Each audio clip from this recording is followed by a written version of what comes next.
Hello, everyone. Welcome to an Iliad conversation with our, if you have any questions, go ahead and put them in the chat and we'll try to get to as many as we can today. So first I'd like to start by introducing our poets, and the first poet I live with, and he's gonna magically appear right next to me, Jeff Elliott. There he is, see, magic. It's good to be here. And we'd also like to introduce Deborah Strang, who's the other poet. And she just whispered, "That's enough, Jeff. Get off." I just feel like I live with them. It's felt that way for what, like how many years? 29 or something like that? Yeah. We were young.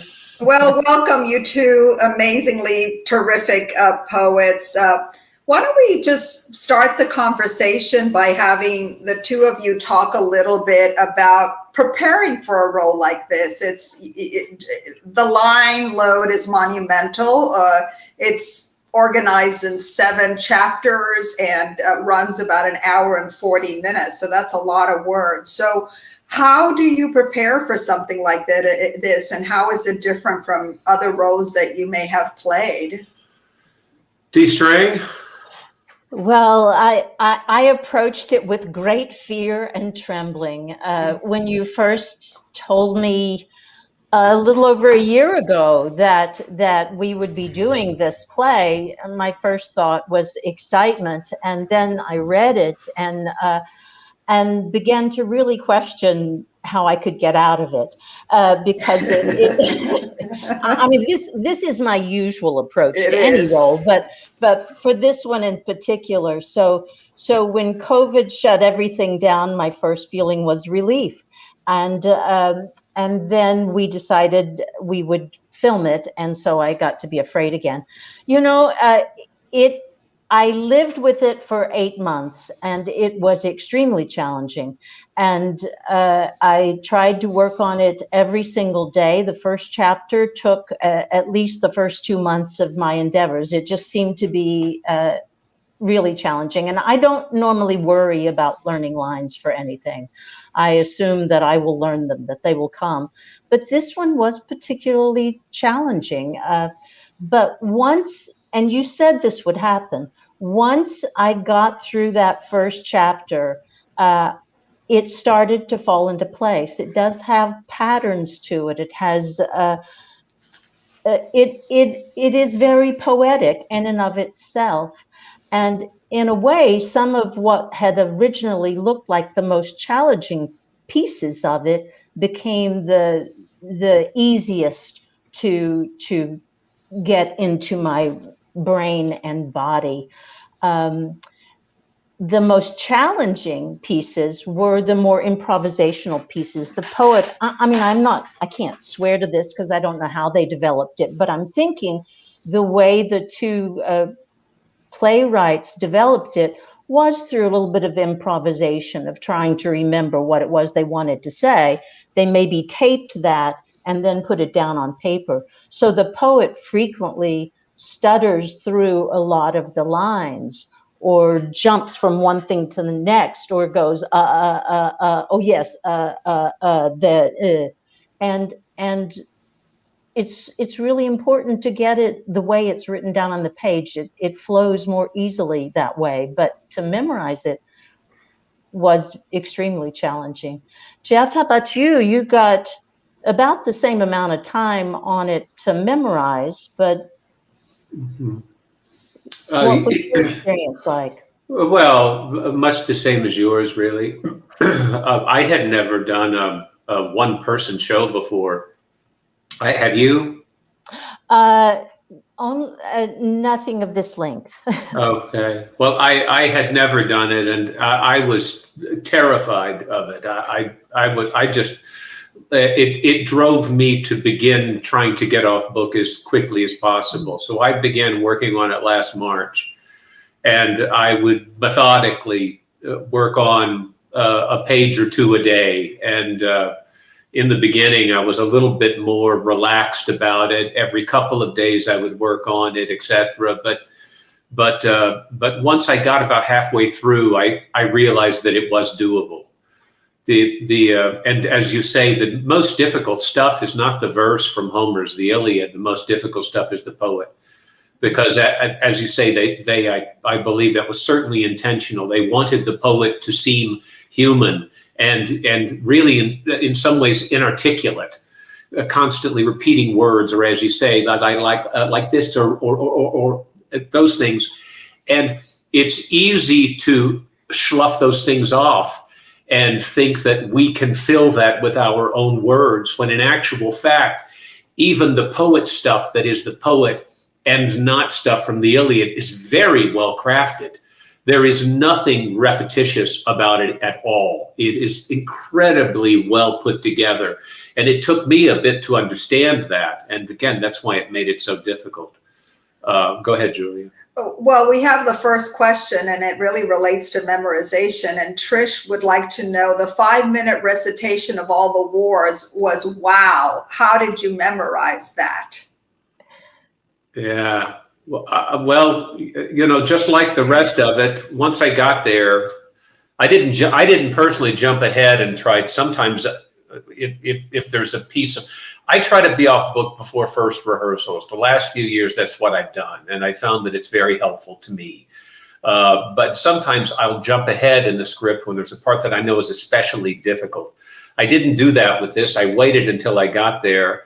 But, there's no real trick to it, other than I found myself making up stories about, did you do that too? Yeah, making up stories between each one, right? The Peloponnesian War, War of Alexander the Great, Punic War, Gallic War, Caesar's invasion of Britain. Oh yeah, Caesar's going to come up in a minute again.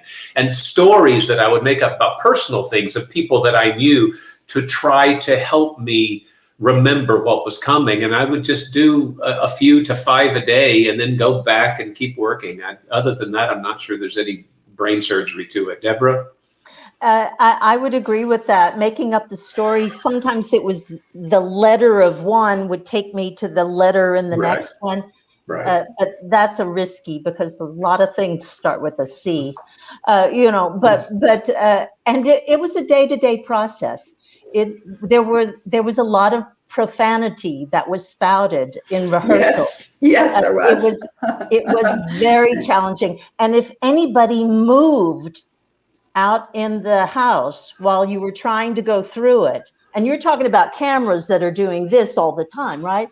But it was very easy to be distracted by what happened next. And if suddenly it clicked off, to find out, to know what to jump to or to figure out what to go to next, it's a wonderful exercise. And I do find myself every night before I go to bed, I run the wars. You do that now? I'm in my bed. I'm finished reading my book. I've turned out the light. And in my mind, I go through the wars. Yeah.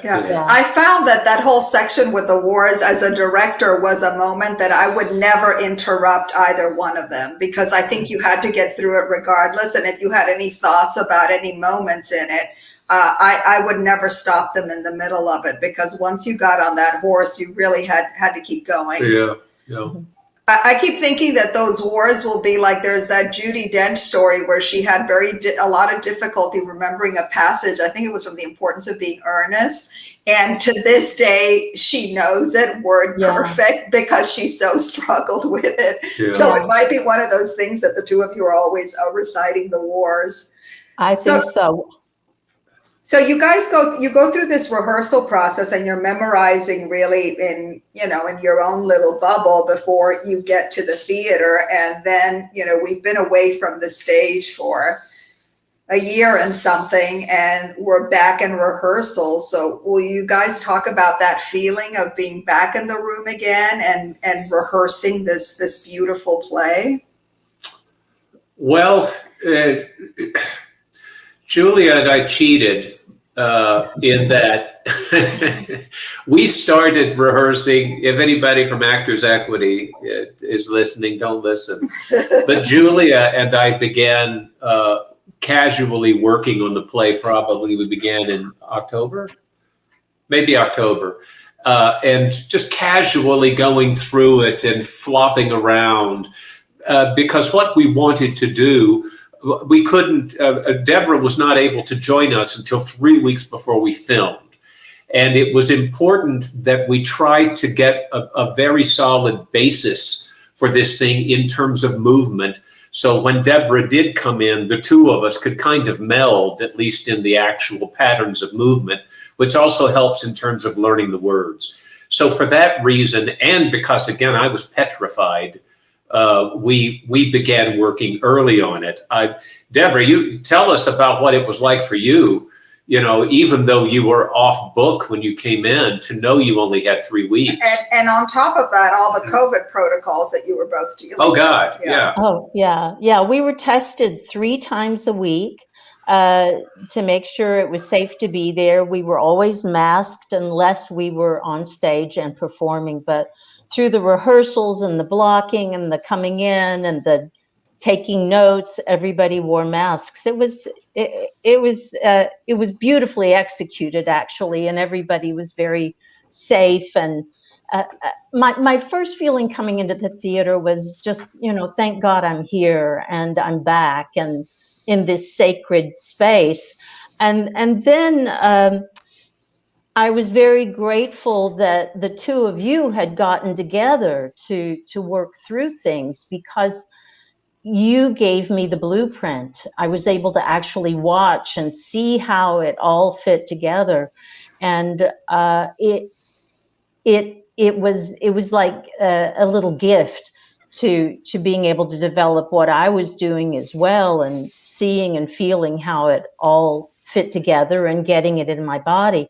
But it was terrifying. I mean, even when somebody knows the lines, the first time you get up on your feet is always kind of, where am I? What am I doing? What am I saying? And why? It's a little wacky.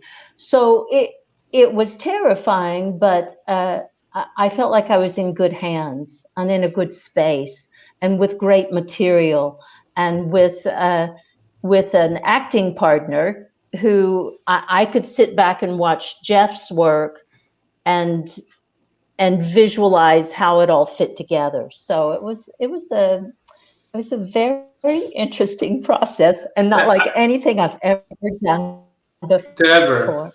Never. And I found it was helpful to each other to be able to watch each other do it, because it further solidified the notion that it does work. And as a piece, as an overall piece, it has momentum, and it has an excitement to it that you don't really know until you watch somebody else do it. And you realize, oh, okay, if I look a little bit like that, then I see that there's hope for this thing. Yeah. So I found that to be very helpful. That's really interesting. I hadn't thought of it that way, that when you see it, because when you're in the middle of something, you don't get a sense of what the music or the momentum or the impact of a piece is, especially when we're rehearsing without an audience and all of that. So I hadn't thought of it that way. And of course, I was going to say, if he did anything wonderful, I was like, oh, I'm going to do that too. Except that never happened, so she didn't have to go that far. No, that part. There were times when he's doing that.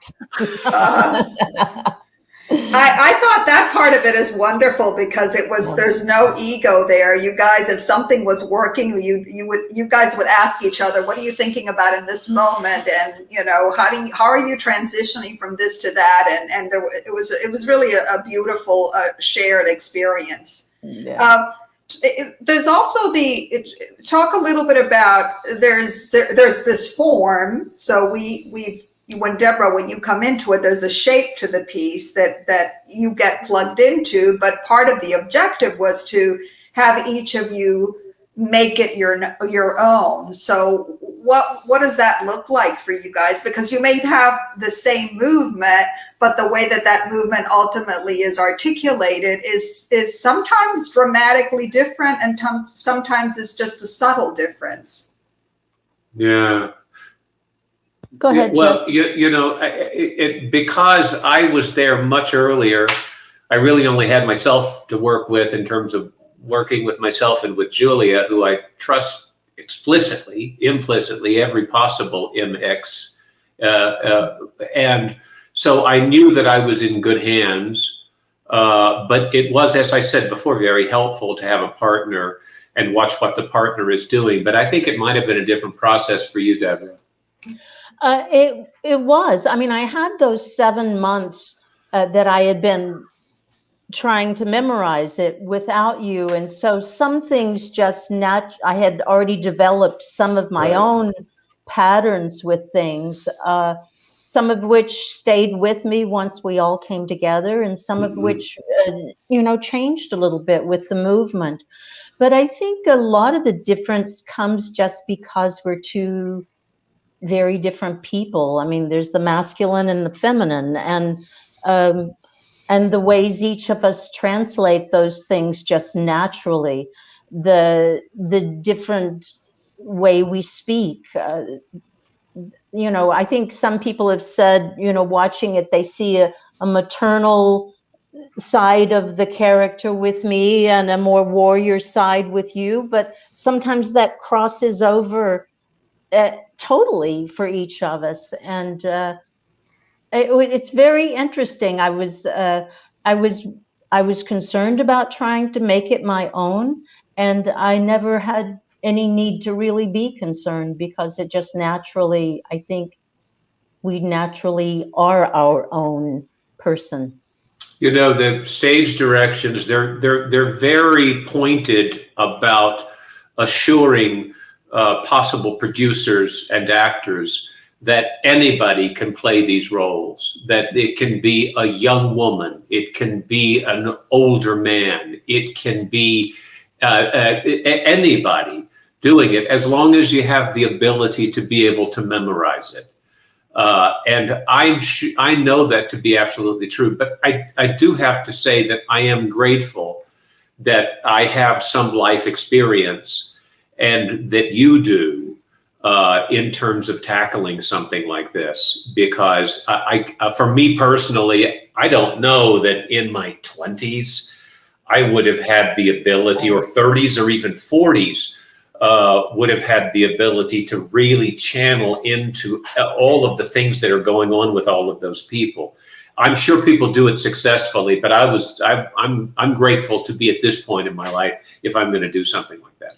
It's been wonderful listening to how people respond to the whole male and female. For me personally, because Jeff and I had been working together, and then when Deborah came in, I was listening it to, with fresh eyes and ears. And it's interesting because the male energy to me makes the fact that we repeat this event over and over again inevitable, where with the female energy, there's a sense of in a way, there's hope, maybe because there's that, female energy that comes into that understands it more as an outsider than the male energy that's living in it. So it's been really fascinating to. I think I give the audience a harder time than Deborah does. Deborah, I think you're kinder to them than I am, which is beautiful. It's beautiful that you are, and it's liable to be more effective. I mean, my poet essentially just wants to behead all of them for everything they put us through all of these thousands of years. And Jeff was talking about the fact that the playwrights give you a lot of leeway just in terms of how you cast it. And there was a time when we were considering just having the Deb version, the Jeff version, and then a version where the two of them would perform it together. And we ultimately abandoned it because just the solitude of just this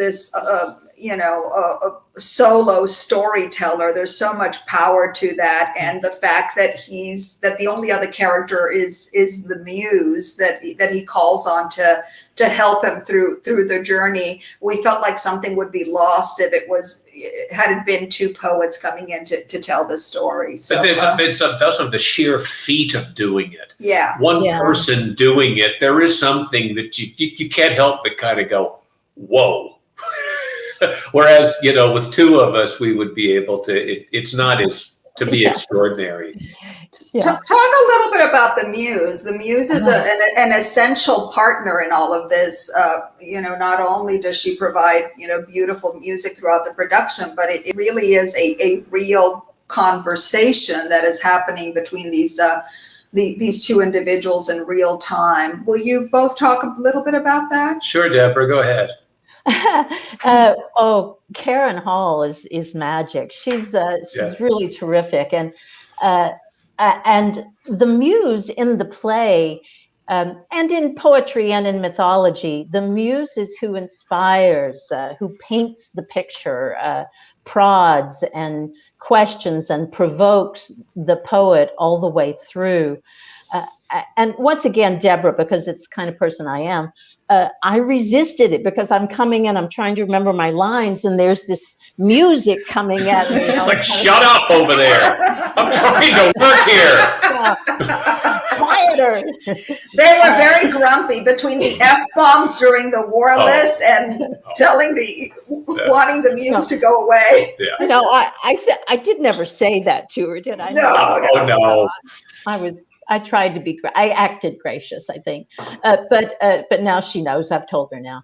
But that was one of the joys of getting to watch what Jeff was doing, because I could when I watched Jeff and Karen work together, watching that interplay of music and language, I could then see it and hear it. It didn't make it any easier to say it while I was hearing it, but. The Muse in the play suddenly becomes your acting partner, the only other person on stage with you, and to have that dance in a way, that musical dance in the piece was a real joy once I knew what I was saying. You were talking about painting the picture, and there's one, I love that moment when you're describing, and I think that we have a clip of it, when you're describing Troy, and she helps you paint the picture of what Troy was like. Yes. So, Annette, do we have that? Can we go to that clip if we have it? I wish I could show you a photograph of Troy, but this is what it was like. Walk through the Cian Gates, and the first thing you see is a great plaza and a fountain. There's water flowing everywhere. Little waterfalls, little pools, and every house has its own pool. And you can hear the sound of water flowing all the time. And this water is a form of music. And that music mingles with real music like flutes, lyres, singing. And as you walk through, you begin to see that each house has both a private and a public area. So each house has a private area, yet it spills into a public area. So as you walk through the gates and the city of Troy, you see everyone, and everyone sees you. Yeah, that's beautiful. Yeah, that's beautiful. That's what I felt when the first day we had her in rehearsal. Mm-hmm. It was like water in the desert. We were teasing about her being distracting and everything as we're up there trying. But it made more sense to me when with that beautiful music playing, it just somehow shaped the entire thing and completed it. And I have to give a shout out to Karen. Karen Hall is her name, and she. I don't know how we got so lucky, because she's not only a highly trained cellist and a brilliant cellist, but she's also an actor. And she works on clowning stuff and clowning techniques. And to have a person who's that present on stage with you, it truly is, like you say, having another acting partner with you. And we have a question. Did Karen compose the music for the performance, or was there already recommended music accompanying the script adaptation? I think the script may recommend music that was used. I don't remember that, but this was all an original score, and it was composed by Karen. So also she is so comfortable in the world of improvisation. So we went into the rehearsal process with a couple of themes in mind, and certainly areas where we thought there, sections where we thought there might be music, but most of it was developed in the rehearsal process in concert with the poet. And if you haven't seen it yet, there's an earlier panel that we did that's available on our website. It's on the design elements of the Iliad, of an Iliad, and Karen talks in that panel about her process. It's fascinating. I highly recommend you go back and take a look at it. So there's these moments where the muse paints the picture, and then there's also these moments where the muse can be a little harsh and really, prodding and really sits on the poet when poet has these moments where the poet breaks down. And I have to say too, Karen was very intentional about that. She really would try to prod us and irritate us and get us going. And she was living it head to toe. Go ahead. So Jeff, why don't we also have a clip of that? I think this is the breakdown in the ladder. I'm sorry. That moment where you break down. Will you talk a little bit about that, and then we'll watch that clip? Well, I think the actual clip, what happens right before it is I am sort of embodying Patroclus. And Patroclus goes into a berserk rage on the battlefield and kills many, many, many, many people. And the poet himself ends up channeling that energy and really becomes as rageful and full of bloodlust as Patroclus does. And then the poet catches himself and just wants to implode over what he's done. So we can probably watch. Hector is a good husband. He's a good father. He's a lot like...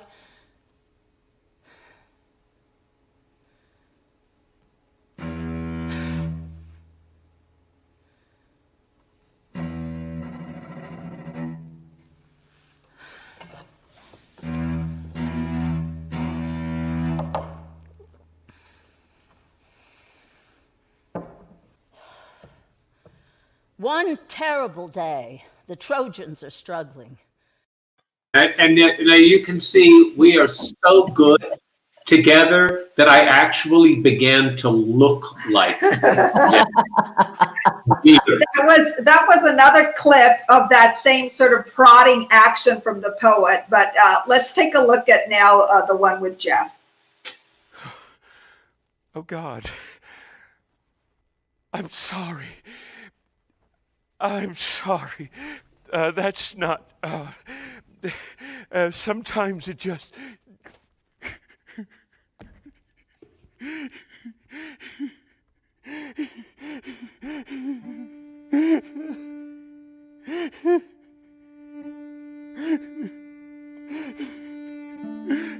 This is why I don't do this. This is why I don't do this.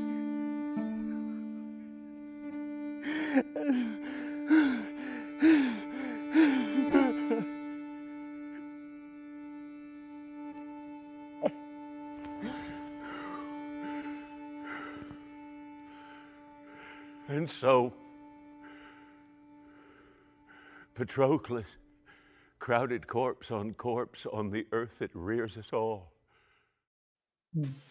Yeah, both of those clips really do show that same. I mean, Deborah's clip showed that same too. That the muse is sometimes having to push and prod and guide and shove us because neither of us want to do it. It's very difficult to do, and we're kind of stuck in this internal task of bringing rage and war to people, hoping they will change it.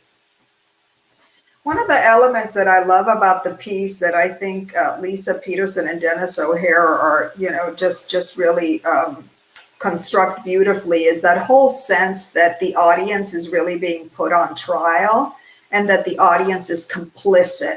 So that is a real driver in the piece, which is sort of amazing in that both these two actors have never played it before a live audience because of the current, COVID conditions. And so we had a couple of questions saying, how did you perform in front of an audience, and just performing without a live audience make it easier? How was it performing to an empty house? Did you feel odd not to feed off the audience reactions? Deborah? Yes, it was very odd. It was like performing to a green screen or something. You're really missing your main protagonist, antagonist, whatever the audience is. They switch back and forth. It's your main acting partner, and they're not there. So Julia, would stand in as much as possible to try to react to what we were doing, but it would be wonderful to have a live audience to do this play with. The audience tells you whether or not they're getting it, and you're saying all the time in the play, do you see? Do you understand? Do you get it? And you need, it's you're really you don't have anybody to bounce off of. And I suspect when you. Yeah, I would. Especially this piece. Some other plays, yes, you've at least got the other people up on stage to be able to play with. This play, the two of us are literally talking to you, the audience. We are meeting eyes with you individually as we tell you this story and hope that you will get it. Hope that you will understand that nothing has changed in 2,000, 3,000, 10,000 years. We're addicted to rage, and it will continue until we finally acknowledge it and let go of it. And so that's the primary motivation of the poet. So without an audience, with that empty space out there, it is very strange. So I think on some levels it was harder. It'll be terrifying for both of us to do it in front of a live audience, and at the same time, I think very freeing. And I think it'll change night to night, because you'll have audiences where you feel like you have to push them a little harder, Yes. just in terms of how they're receiving the story, and there might be others that are a little bit more compliant. So it'll be really. I think also that this piece live with the audience in the room is going to be quite something. I'm looking forward to it, as sick as it sounds. I know you probably feel the same way, Deborah. Yeah. I'm both really excited about it and also terrified.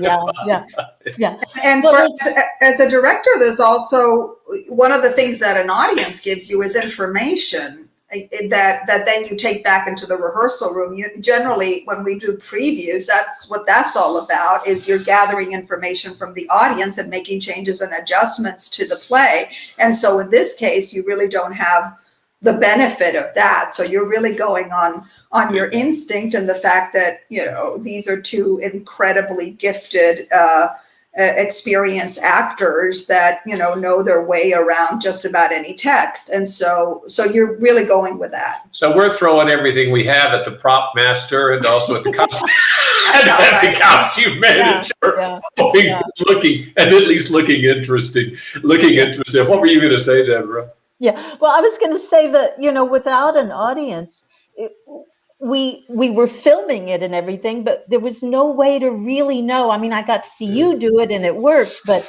it was like, oh no, am I awful? Am I not there was that total questioning of what was going on because you didn't have the audience there to let you know, oh, you're okay. So I was terrified to see the final product, and so relieved that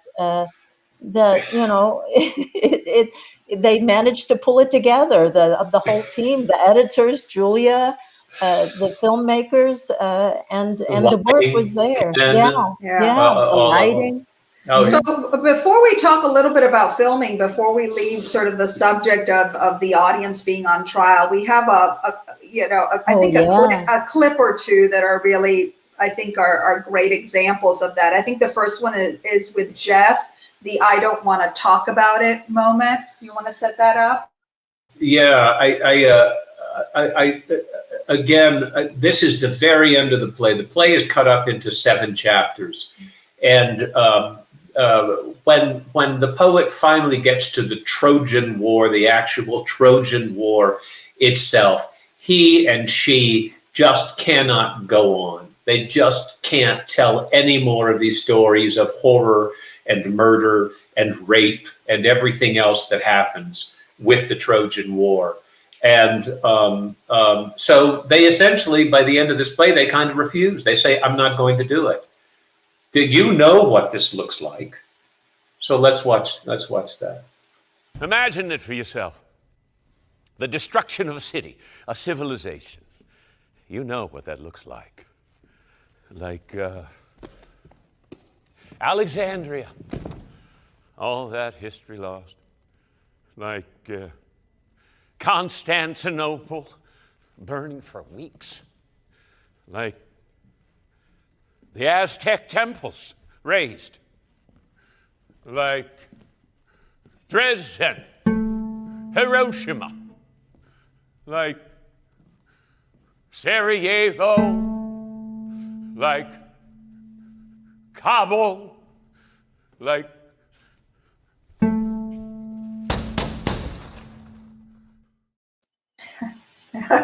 I love that. That's something that Jeff did in rehearsal, and I loved that. It's like, get me the hell out of here! Open that door. I also banged my head against the wall too, but you can't see that. It's too dark. It's too dark. Yeah, it's nice. Now, Deb, this you see, or do you see theme that constantly runs through the play? Do you want to set up this little clip we're going to look at? Let's see. This is where I'm trying to get the audience to. I talk about Hector going back to the front lines, and I want to paint the picture of what the front lines actually means, so that they can get it.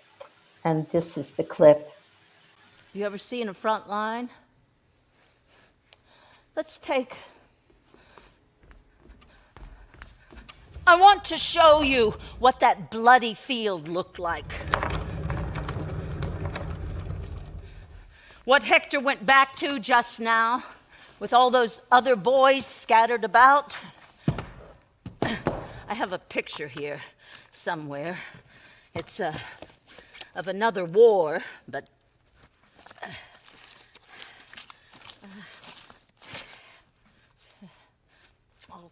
can't. Here. Outside the trenches, when there'd been a particularly bad day, this is from 100 years ago, but you get the picture. The battlefield was littered with bodies. And you look at it and you think, oh, that's a bunch of bodies. But they're not just bodies, because this is Jamie, and this is Paul, and this is Matthew, this is Brennan, and this is Scotty. He was 19. He was 21. He was 18. Brennan was meant to go to Oxford. He had won a scholarship for his writing. His father was a postman. Brennan would have been the first child in his whole family to go to university. But he didn't. You see? And that's a running motif. In fact, the last 2 words of this piece are, you see, we're so desperate to get you to see, and we never know whether you do or not. Yeah. What about filming? We've talked a little bit about that, but what was that process like for the two of you? A Noise Within didn't look like A Noise Within. We had we had cameras everywhere and an incredible. They can hear us. An incredible director of photography who I think really understood the story. That first shot was Andressa. the director of photography. There she is again. And I think we were all really happy with the result. I think that that they really captured the spirit of the piece and really brought out the theatricality of it, and with some, I think, some beautiful cinematic flourishes as well. I found it incredibly stressful. I know you did too, Deborah. We both just had sleepless nights. We talked about it. After each of us was finally done, completely done with it, we both shared stories of having indigestion and not being able to sleep because it was extraordinarily stressful. We only had 2 days to film it, and here we've been working on this thing almost a year, and it culminates in 2 days of filming, and we have to get it in just 2 or 3 takes because there's not time. But Deborah, talk about it a little bit. Well, first, I just want to say that the crew was amazing. They were. All 3 of the people on cameras were pretty petite women, and those cameras, you can see they're huge. Now that one is on a dock that moves, but a lot of times they were wearing these cameras. They were climbing up on very tall ladders with these cameras connected to them and hovering up above us. They were astounding, and they were so kind. And you know, Jeff not so much as me, but I had several meltdowns in the filming of this, just thinking I'm not going to be able to do it. I'm going to have to redo this whole section, and I can't do it again. I just can't do it. And they were. I didn't see any of them rolling their eyes or going, "Oh, that diva," or anything. They were just kind and gentle and professional and fantastic and so talented and versatile. Supportive. Yeah.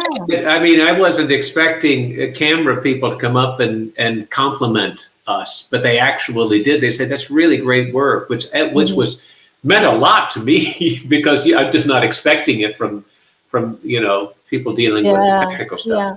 Go ahead. Really I keep going. supportive. I've totally lost my frame now. Let me go through the wars. No, Peloponnesian War of Alexander. Stop. Yeah. But I mean, I've done a lot of film work, and it's always a little odd and strange and stressful to do film because your partner is a camera, and you don't always have as much rehearsal or as much time as you need. But to do something this massive, this kind of scale, I mean, if you were doing a film, you would have been filming this film, an hour-and-a-half film for, half a year. And to do it in 2 days was pretty astounding. And but we did it. we did it. When Deborah got through with her, I got through with my takes, and of course I collapsed in joy. And then Deborah had a few to do. She did hers, and when she was finally finished, I brought her a gigantic glass of wine spilling over the top. It was so full. Yeah. And a lot of it is for me, it's completely new because theater is my world. The film world isn't. So you're learning as you go, and trusting your director of photography and our marketing director Eric Pargach. Yeah, you've got to send out a shout to Eric Pargach, our marketing director, who also has really great expertise with this stuff and was incredibly helpful to us. And you're guessing at what you think could be interesting, cinematic moments, and then hoping that they will confirm that. So some of that was really exciting because I think we got to use spaces in the theater that we never get to use, and so it was a whole different way of looking at the production. And at the same time, one of the things that I felt strongly about is that I wanted it to be a theater piece that was being filmed, and not a film. So you always sort of juggling those two things, and excellent lighting designer Ken, of course. So, but all of us were, learning, as we were filming it. And I wouldn't do it with anybody else on the planet. I wouldn't do it with. I wouldn't. The only way I would do that was if Julia was directing it, and my partner was Deborah String. So I'm pretty lucky. Yeah. No. Truly. The three of us, since we started A Noise Within, I felt like in a way it's been sort of a marriage. The three of us, we've done just so many things together, and there's Very French. very French, yes. There's such trust in all of that, and we're willing to go and experiment and go to places that may not be easy when you don't have that history and that trust in the relationships. And we're willing to fail if we have to. Thank God. I don't think that we did, but you've got to be willing to fail. Yeah. And, one of the joys of doing theater is you don't have to watch yourself afterwards. So to do the film and then have to face that fear of seeing it was pretty terrifying. So Yeah. yeah. Beautiful. I think that the camera also was wonderful at capturing sort of that 360 that is part of the A Noise Within way of doing things with the thrust stage. So I was really happy about how all that worked out. I think had we been filming something that was in a proscenium, it would have been a totally different experience. But we're so used to, at least as a director, looking at things from every possible angle. And so you have the cameras really supporting that. And you folks who are watching this right now, if you've seen it and you enjoyed it, please do pass it along. Tell people about it. We would love for people to see it. We think it's pretty cool. We have 2 more weeks of it. So Jeff has 5 more, and Deb has 5 more to do in this version. Not giving anything away, but in all likelihood, we will be bringing it back live when we announce our upcoming season, which we will be announcing very soon. You mean there's a chance we don't have to do it? So you'll be hearing about that. Thank you so much for joining us today. It's so weird. We have to stop meeting like this. I want to see all your faces. Feels like we're talking to ourselves here. Also, I want to tell you about Sonnets for an Old Country by Jose Rivera, which is a beautiful audio play. And that has, I believe, just 1 more week. So listen to that. It's Deborah said she went outside, had a nice glass of wine, and listened to the piece. It's really very beautiful and directed by Jonathan Munoz Prue, who's our director of cultural programming. So I'm not just saying this. It's beautiful. It's beautiful. Raphael Goldstein, Erica Soto, and Vera Lynn Jones. All 3 of them are just extraordinary, and the actual words themselves will haunt you. They're so beautiful. And original music in it with Robert Oriole. It's really very special. It's really very special. And Trish said, thank you for hosting all these deep dive symposias. We love them too, and we hope it's one of those things that post pandemic. We've learned our people really value it, so we hope to continue them for all our productions. So stay tuned. Thank you so much. Thank you, Deb. Thank you, Jeff, for being here. Thank you, Julia. Thank you, Julia. Thank you, Annette, our behind the scenes. Yes. Thank you. Eric, again, thank you. Bye.